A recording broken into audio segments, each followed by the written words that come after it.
아멘. 네, 이 시간 이 자리에 오신 여러분들 환영하고 축복합니다. 우리 옆에 계신 분하고 인사할까요? 네, 잘 오셨습니다. 네, 복된 주일 되십시오. 네, 여러분, 교회하면 어떤 이미지가 생각이 나십니까? 요즘에는 이제 아파트들이 높아져가지고 빨간 십자가가 잘 보이지 않긴 하지만 빨간 십자가가 옛날에 보면은 참 많이 있었죠. 그래서 교회가 참 많이 있구나라고 볼 수 있는 하나의 모습이었는데, 각자마다 이제 교회하면 떠오르는 이미지들이 있을 것입니다.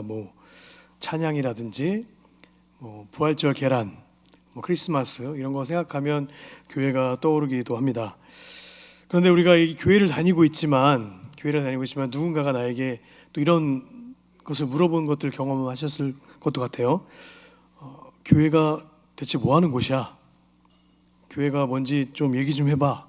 교회 너 왜 가니?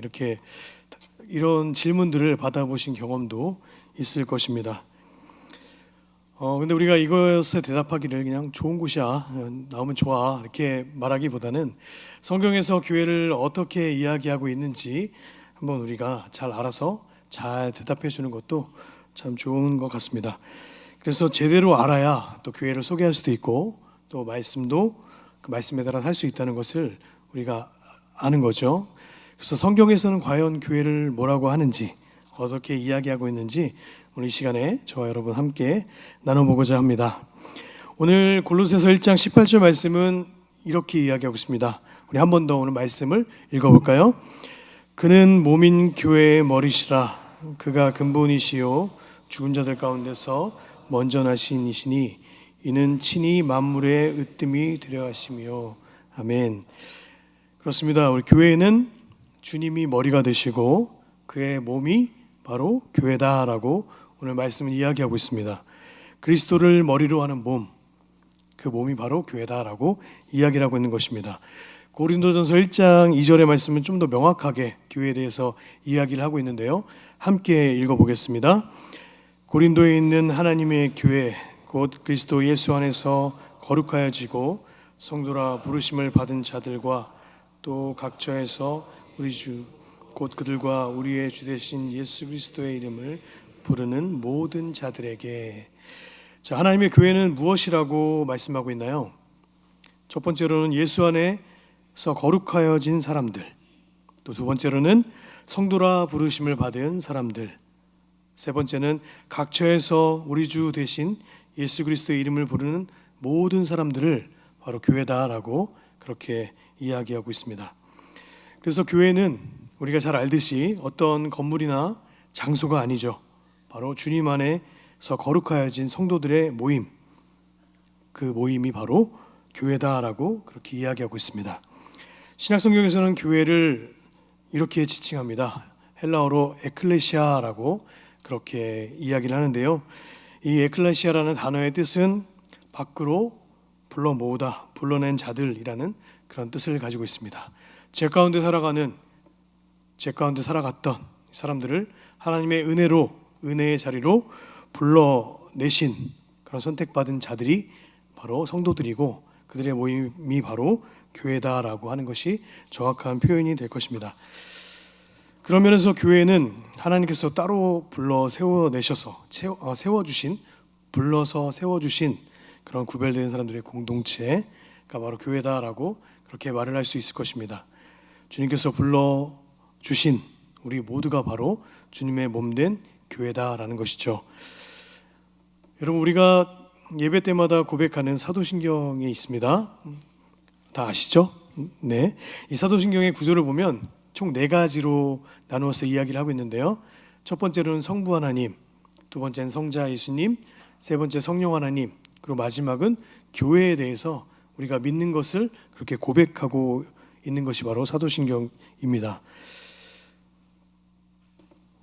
하나님이 직접 만드시고 우리가 믿는다고 고백하는 교회, 하나님이 직접 디자인하신 이 교회 공동체 안에서 우리가 신앙생활을 하고 그것을 믿는다고 고백하는 것이 우리의 신앙인데, 그렇다면 이 주님의 몸된 교회, 주님의 몸이라는 것이 과연 무엇일까요? 여러분, 우리 몸은 각 기관들이 서로 연결돼서 유기체적으로 연결돼서 서로 상호작용을 하고 있는 것이 우리의 몸이죠. 주님의 몸된 교회도, 주님의 몸이라는 것도 그렇게 연결되어 있는, 유기체적으로 연결되어 있는 그런 것이다라고 우리가 이야기를 할 수 있습니다. 그래서 교회는 생명력을 지닌 각 기관들로, 각 지체들로 연결된 그런 주님의 몸이다. 예수 그리스도를 머리로 하고 우리 각자 성도들은 손과 발, 각자의 기관들이 되어서 그 역할을 감당하는 것, 그것이 바로 교회다, 주님의 몸이다라고 이야기를 할 수 있습니다. 마치 이것은 삼위 하나님, 성부 하나님, 성자 하나님, 성령 하나님께서 상호 의존하시고 협력하시면서 서로를 끊임없이 사랑하는 그 관계의 모습을 따라서 우리도 이 주님의 몸을 조금이나마 이해해 볼 수 있습니다. 기독교에서 말하는 이 삼위일체라는 것은 참 어렵고 우리가 이해하기 쉽지 않은 것인데요. 이 성부 하나님, 성자 하나님, 성령 하나님께서 같은 본질을 가지신 하나님이시면 한 분 하나님이시지만 세 가지 위격을 가지신 각자의 또 다른 세 분 하나님이시다. 이것을 바로 삼위일체라고 하는데요. 태초에 하나님께서, 이 삼위 하나님께서 인간을 만드실 때에 그들이 그 세 분 하나님께서 서로를 끊임없이 사랑하시고 존중하시고 그렇게 연결되어 있는 상호 의존과 협력하시는 그 관계 안으로 우리 인간을 창조하시고 그 형상을 따라 인간을 짓자라고 그렇게 말씀하시죠. 그래서 우리가 그 하나님, 세 분 하나님의 그 사랑하는 관계 안으로 인간을 창조하시고 우리를 초청하신 것이 바로 우리를 지으신 목적입니다. 마찬가지로 이 하나님의 사역이 또 교회를 세우실 때 그렇게 서로를 사랑하는 관계 안으로 교회를 세워 가신 거죠. 그래서 주님의 몸으로 연결되어 있는 우리 각자 성도가, 각 지체가, 어떤 분은 손의 역할로, 어떤 분은 발의 역할로, 어떤 분은 심장의 역할로 서로 연결되어 있어서 그렇게 생명력 있는 그런 주님의 몸으로서 창조가 되었다는 것입니다. 교회 역시도 그렇게 지음받았다는 것이죠. 그래서 우리가 다니고 있는 이 교회는 거룩하게 구별된, 또 주님의 몸을 따라 서로 긴밀하게 연결된 사람들로 구성이 되어 있다라고 그렇게 말을 할 수 있습니다. 그런데 우리가 살아가는 이 교회, 우리가 섬기는 이 교회, 이 가시적인 교회, 지역 교회는 우리가 보기에도 여전히 흠이 많고 만족스럽지 못한 그런 모습을 보일 때가 너무나도 많은 것이 사실입니다. 그래서 어거스틴은 이 교회를 혼합된 몸으로서 교회다라고 그렇게 표현을 합니다.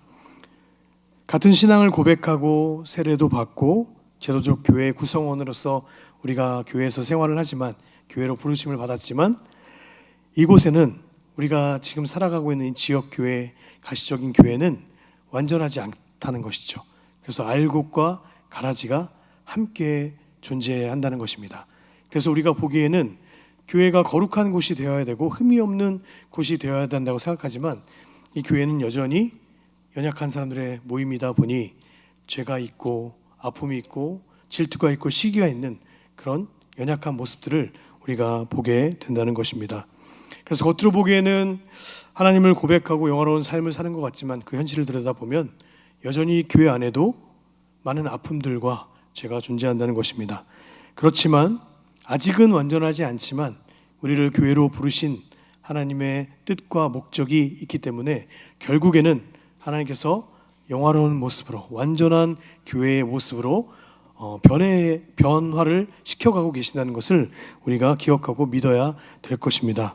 지금은 완전하지 않지만 앞으로 완전하게 될 것을 믿고 포기하지 않고, 예수님께서 우리를 포기하지 않고 끝까지 우리를 붙잡아 주신 것처럼 우리 역시도 이 교회 안에서 서로를 사랑하고 주님께서 우리에게 허락하신 교회를 사랑하고 섬기기를 포기하지 않고 끝까지 이어나가야 된다는 것입니다.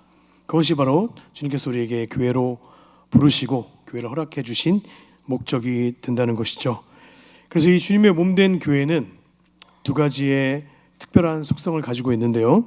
첫 번째로는 거룩성을 가지고 있습니다. 거룩한 속성을 갖고 있습니다. 교회는 거룩하신 그리스도를 말미암아 그렇게 구원받은 백성으로 우리가 구성이 되어 있기 때문에 교회는 거룩하다라고, 거룩한 성질을 가졌다라고 이야기를 할 수 있다는 것이죠. 에베소서 5장 26절 27절은 이것을 잘 보여줍니다. 함께 읽어보겠습니다.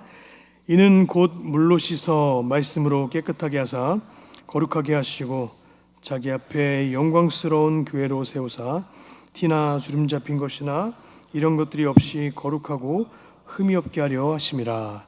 아멘. 주님께서 물로 씻어 말씀으로 깨끗하게 하시고 거룩하게 해서 우리를 불러 주셨다는 것이죠. 그렇게 교회로 부르셨기 때문에 결코 교회는 구별되고 거룩을 향하여 나아가고 있는 것이지, 지금 당장 내 눈에 보기에 연약하고 때로는 더러워 보이고 연약해 보이더라도 우리가 그것을 보지 않고 거룩하여질 것을 믿고 그렇게 나아가야 된다는 것입니다. 그래서 교회는 첫 번째로 거룩성, 거룩한 성질 중에 구원받은 거룩한 사람으로 불림을 받았기 때문에 그렇게 거룩하다라고 우리가 볼 수 있습니다. 또 두 번째로는 교회가 거룩한 것은 세상과 구별되어 하나님께 드려진 공동체이기 때문입니다. 교회는 주님께서 십자가에서 달려 돌아가시고 그 핏값으로 사신받은 곳이 바로 교회죠. 그래서 세상과는 구별된 하나님께 드려진 공동체다. 그래서 교회는 거룩하다라고 우리가 이야기를 할 수 있습니다. 주님의 몸된 교회로 우리는 거룩하게 부르심을 받았지만 우리의 삶은 비록 그러지 못합니다. 하지만 우리가 거룩을 향해 영화롭게 될 것이라는 이 소망을 포기하지 않고 그렇게 살아가는 공동체로 우리가 거룩한 교회로서 살아가는 저 여러분 되시기를 간절히 축복합니다. 두 번째로 교회는 보편적인 특성을 갖고 있습니다. 보편적인 특성을 갖고 있는데요. 첫 번째로는 시간적으로 보편적인 특성을 갖고 있죠. 그래서 교회는 태초부터 지금까지 시간적으로 계속 존재했다는 사실입니다. 에덴 동산부터 광야에 이르기까지, 또 이스라엘의 여러 가지 어려움과 고난의 시기에서도 하나님의 교회는 늘 존재했다는 것입니다. 그리고 하나님께서는 그 교회를 끝까지 보존해 주셨습니다. 신약 이후의 시대도 그렇습니다. 예루살렘 성전이 무너지고 중세와 같은 때에도 또 세계대전이 일어나서 많은 교회들이 무너진 것 같고, 코로나와 여러 가지 위협에도 교회는 쓰러진 것 같고 없어진 것 같고 없어질 것만 같은 그런 위협에 늘 존재했었습니다. 그러나 하나님의 교회는 예수 그리스도께서 직접 사신 되고 또 반석 위에 세우신 교회이기 때문에 결코 교회는 존재하지 않은 적이 없다는 이 사실에서 교회는 보편적이다라고, 시간적으로 보편적이다라고 그렇게 이야기를 할 수 있습니다. 또 두 번째로는 교회는 공간적으로도 보편적입니다. 예루살렘 성전이 파괴된 이후에 그 복음이 어떻게 됐죠? 예루살렘과 유대와 사마리아와 땅끝까지 전파되어 가는 과정 가운데 교회는 공간을 넘어서 전 우주적인 교회, 공간을 넘어서 보편적인 교회가 되었다라고 우리는 볼 수 있습니다. 이 보편적이라는 말이 원래는 캐톨릭이라는 말이죠.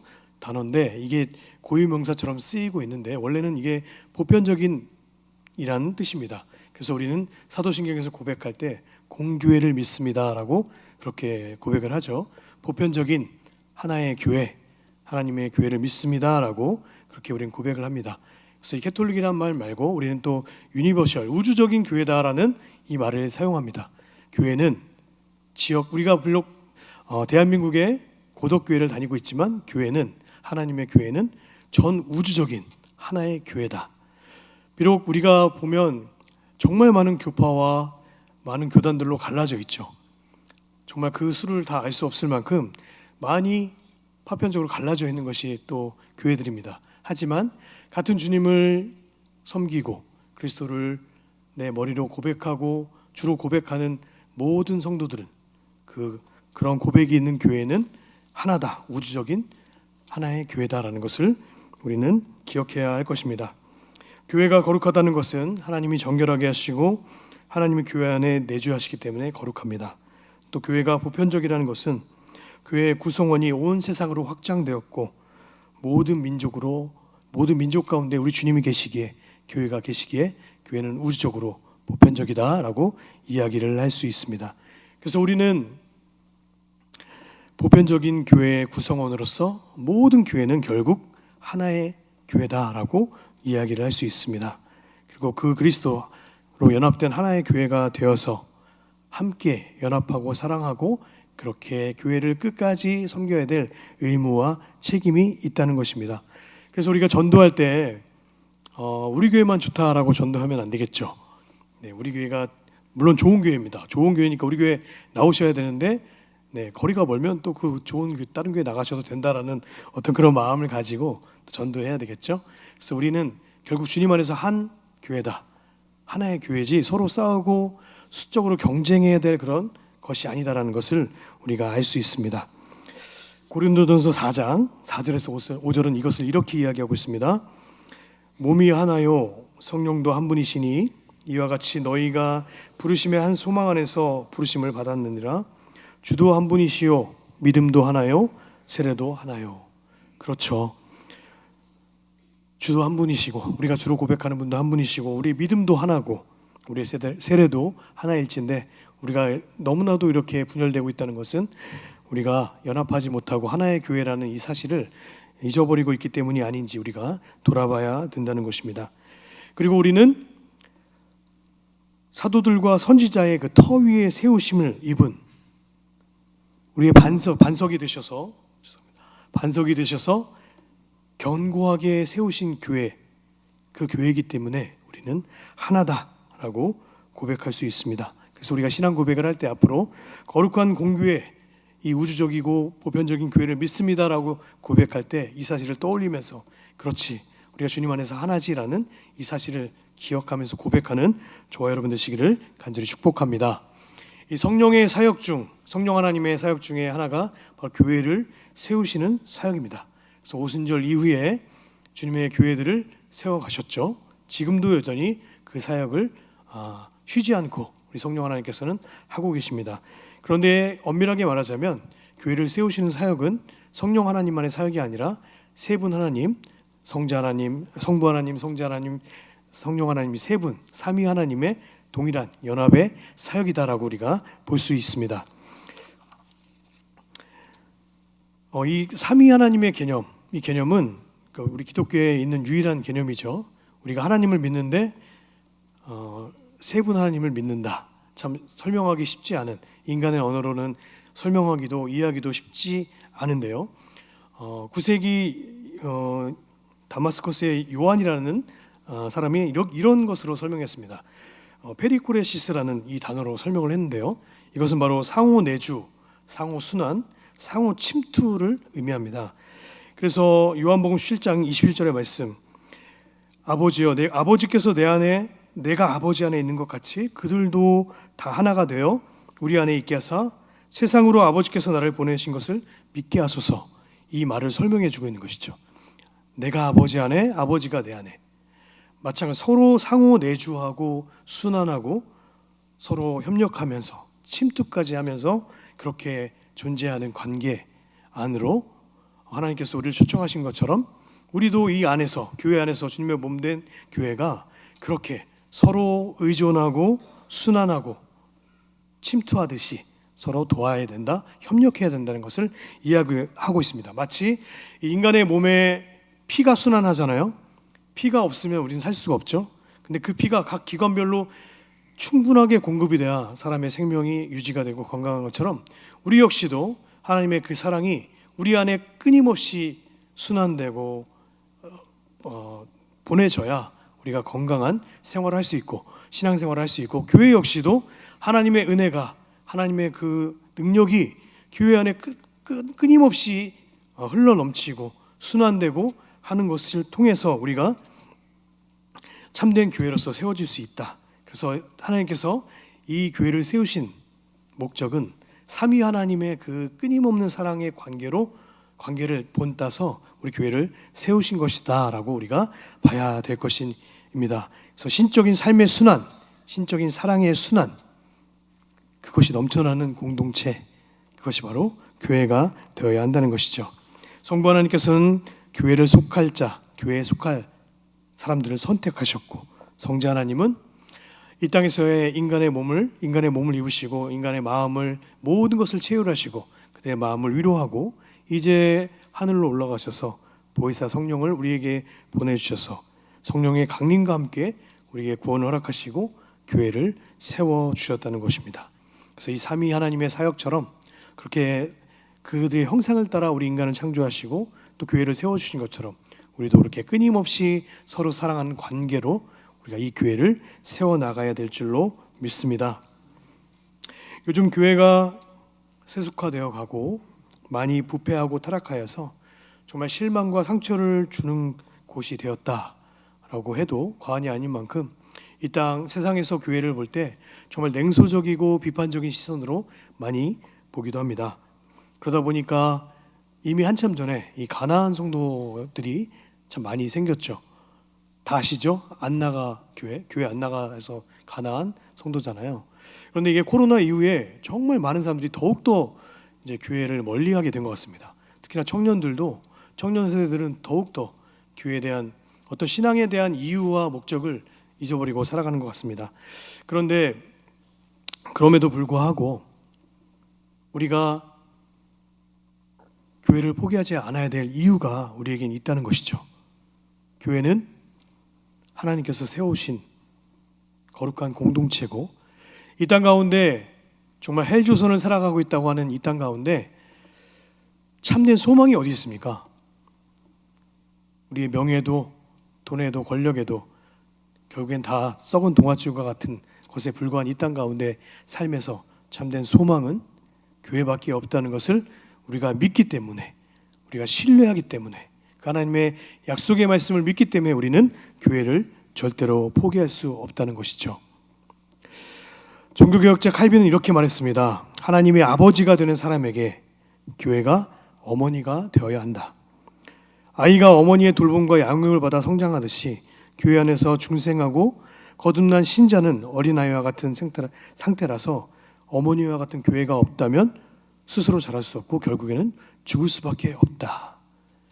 여러분, 어린아이가 스스로 살아갈 수 있나요? 부모의 도움이 절대적으로 필요하죠. 스스로 기저귀도 갈 수 없고 먹을 것도 스스로 챙겨 먹지 못하는 어린아이의 상태, 바로 우리의 영적인 상태가 그렇다는 것이죠.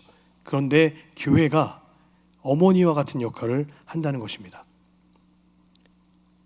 우리가 믿음을 가지고 교회에 나올 때 교회에 성도된 우리 한 사람 한 사람을 교회가 먹이고 돌보고 케어하면서 잘 주님 안에서 그리스도 안에서 장성한 분량에 이르기까지 그들을 자라가게 하는 역할이 바로 교회라는 것이죠.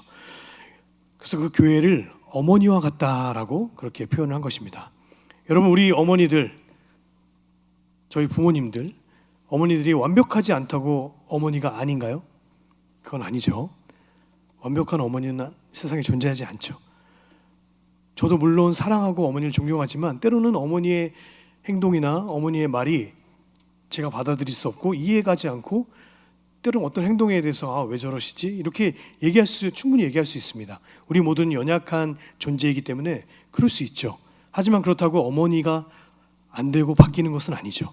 마찬가지입니다. 우리 교회가 우리들에게 어머니와 같은 존재인데 비록 교회가 연약해 보이고 조금은 부족해 보이더라도 하나님께서 허락하신 이 교회는 마땅히 주님의 교회로서 존재하고 또 어머니와 같은 역할을 우리에게 하는 귀한 것임을 우리가 잊지 말아야 한다는 것이죠.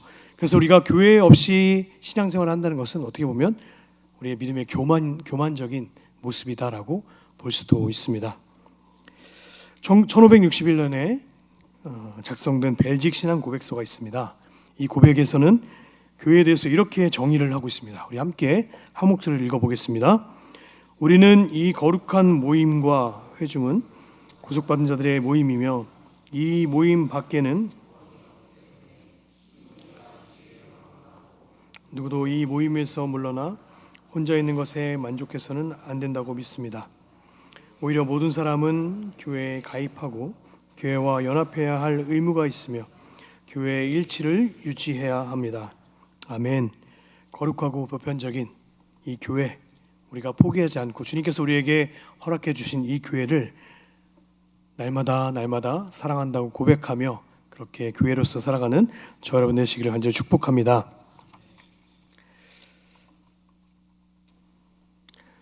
교회는 하나이고 또 교회는 어머니이고 또 그 하나님 예수님께서 반석 위에 세우신 그런 교회 그 교회는 이제 그 몸된 교회인 우리가 거룩한 성전으로서 우리 안에 거하신 성령이 거하시는 성전으로서 우리가 교회가 되었다는 것을 우리가 알 수 있습니다. 교회의 참된 터는 바로 예수님이 되셨기 때문에 교회가 비록 이 땅 가운데 살아가는 이 지역교회 우리가 섬기고 있는 이 교회들이 연약할지라도 우리가 그 교회를 포기하지 않고 주님 안에서 이 교회를 잘 세워가는 역할이 우리에게 있음을 기억해야 될 것입니다. 그리고 교회로 부르셨습니다. 교회로 우리를 부르셨는데 우리 안에 성령이 거하시는 거룩한 성전이다라고 우리 각자를 교회로 부르셨습니다. 우리가 살아가는 교회로 살아간다는 것 우리가 다시 한번 진지하게 돌아봐야 될 것입니다. 우리가 교회에서 이 모임 예배에서만 거룩하게 살아가는 것이 아니죠. 교회로서 살아가는 것이 절대 아니죠. 우리가 있는 자리, 우리가 일하는 곳이나 공부하는 곳이나 우리의 가정이 우리가 교회로서 살아가야 되는 곳이 된다는 것입니다. 여러분, 우리가 흔히 하나님의 나라를 살아가야 된다. 이 땅 가운데서 세상을 살아가지만 하나님의 나라를 살아가야 된다라고 말하는 것에 가장 쉬운 이해를 하자면 하나님의 통치 안에 우리가 살아가는 것이다 라고 말을 할 수 있을 것입니다. 하나님의 통치가 내 삶을 운영하고 지배하는 것, 그것을 인정하는 것이 바로 우리가 하나님의 나라를 사는 것이죠. 우리가 대한민국의 법에 따라 대한민국의 국민으로 살아가는 것처럼 하나님의 백성으로 살아간다는 것은 하나님의 법대로 살아가는 것이죠. 하나님의 통치 안에 살아간다는 것, 그것이 바로 하나님의 나라를 살아간다라고 볼 수 있습니다.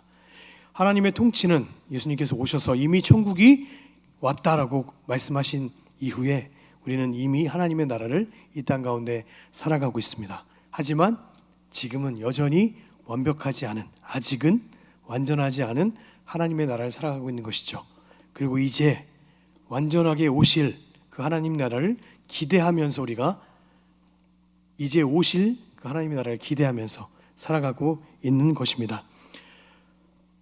마찬가지로 우리 교회는 아직은 연약하지만 이제는 영화롭게 완전하게 될 하나의 교회, 하나님의 교회, 그리스도께서 그 피값으로 사신 교회를 우리가 기대하는 마음으로 날마다 살아가야 된다는 것입니다. 그런데 그 누가 교회로서 살아가는 것이냐? 바로 주님의 몸된 교회된 우리가 각자의 삶에서 그 자리에서 교회로서 그렇게 잘 살아내야 된다는 것입니다. 그래서 종교개혁에서 마틴 루터는 이 만인 제사장을 이야기하면서 거룩한 나라요 백성이요 왕 같은 제사장으로서 이렇게 우리 모두가 다 살아가야 된다. 또 칼빈은 직업 소명서를 이야기하면서 다 하나님이 주신 소명으로 생각하고 그 모든 각자의 자리에서 그렇게 주님의 거룩한 교회로서 살아가야 된다라고 우리에게 도전을 하고 있습니다. 영국 성공회 목사님이었던 존 스토트 목사님은 평소 때 이제 살아있는 교회, 내가 꿈꾸고 기대하는 교회라는 그런 이야기를 많이 하시고 그 표현을 즐겨 사용하셨습니다. 바로 마태복음 16장 18절을 이야기하면서 그것을 기반으로 해서 이렇게 이야기하신 것이죠. 이 반석 위에 내가 내 교회를 세우리니 음부의 권세가 이기지 못하리라. 아멘. 우리 교회는 예수 그리스도라는 반석 위에 세워진 교회이기 때문에 음부의 권세가 우리를 이기지 못할 것을 믿습니다. 존 스토트 목사님은 이 말씀에 의지하여서 여전히 연약한 교회지만 포기하지 않고 나는 교회가 승리할 것을 믿습니다.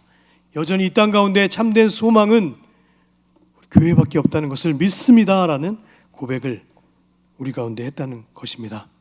사랑하는 성도 여러분, 예수님께서 우리에게 기도를 가르쳐 주실 때 하늘에서 이루어진 것 같이 땅에서도 이루어지리다라고 그렇게 기도하라라고 말씀해 주셨습니다. 우리들의 모든 삶에서 주님의 몸된 교회로 살아가기를 포기하지 않고 하늘에서 주님께서 그렇게 사랑하신 것처럼 이 땅 가운데서도 우리가 하나님의 그 사랑으로 참된 교회로서 사랑을 이루어내며 하나님의 나라를 살아가는 그런 우리 모두가 되기를 우리가 날마다 기도해야 한다는 것이죠. 우리와 함께 일하시길 소원하시는 그 하나님과 그 사랑과 협력을 통해서 또 우리에게 허락하신 사랑하는 이 공동체를 통해서 우리가 참된 교회로서 이 땅 가운데 참된 하나님의 사람으로서 참된 교회로서 살아가는 저와 여러분 모두가 되시기를 간절히 축복합니다. 저는 여전히 약하지만, 우리는 여전히 연약하지만 약할 때 강함이 되시는, 더욱더 큰 능력을 허락하셔서 그 모든 것을 이기게 하시는 하나님의 그 능력으로 말미암아 우리가 승리하게 될 줄로 믿습니다. 교회는 이 땅 가운데 소망입니다. 교회는 승리할 것입니다. 우리의 삶이 비록 비루하고 희망이 없는 것 같아 보이지만 우리는 이것을 포기하지 않고 나의 시선을 우리의 상황 가운데 두지 말고 하나님께 나의 시선을 두고 주님과 함께 승리를 선포하며 이 땅 가운데 참된 교회로서 축복의 통로로서의 삶을 살아가는 저 여러분 되시기를 간절히 축복합니다. 마지막으로 우리 존 스토트 목사님이 쓰신 글 중에 한 부분을 우리 함께 읽고 그리고 기도하도록 하겠습니다. 함께 읽겠습니다. 나에게는 교회에 대한 꿈이 있습니다. 그것은 기다리는 교회로서 교인들은 자신들이 이 땅에서 이방인들이요 순례자들임을 기억하기 때문에 결코 물질적 풍요나 편안함에 머물지 않고 주님이 다시 오실 것을 기다리고 고대하기 때문에 더욱 충성스럽고 적극적이며 어둡고 절망적인 세상 속에서 기독교적 희망의 불꽃을 계속 타오르게 하고 그리스도의 날에 부끄러움으로 그분을 피하지 않고 즐거이 일어나 그분을 맞이하는 교회입니다. 나에게는 기다리는 교회에 대한 꿈이 있습니다. 아멘. 기도하겠습니다. 아버지 하나님 감사합니다.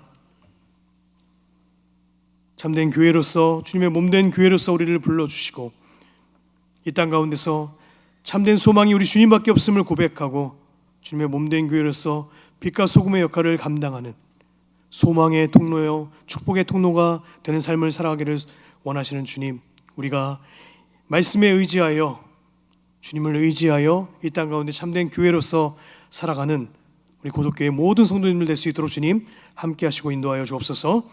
주님만을 붙잡고 우리에게 교회를 허락하신 이 공동체를 더욱더 사랑하게 하시고 이 공동체를 소중히 여기고 이 공동체를 섬기는데 우리가 더욱더 자원하고 기뻐함으로 주님의 몸된 교회를 그리스도의 장성한 분량에 이르기까지 서로 세워나가고 서로를 사랑하는 귀한 우리 교회의 모든 성도님 되어서 기쁨의 공동체, 순종의 공동체, 섬김의 공동체가 되어서 세상이 보고 감당할 수 없는 그런 귀한 교회로서 우리 모두를 세워주시고 좀 축복하여 주시옵소서. 감사드리며 예수님의 이름으로 기도합니다. 아멘. 함께 찬양 600장 찬송하시겠습니다.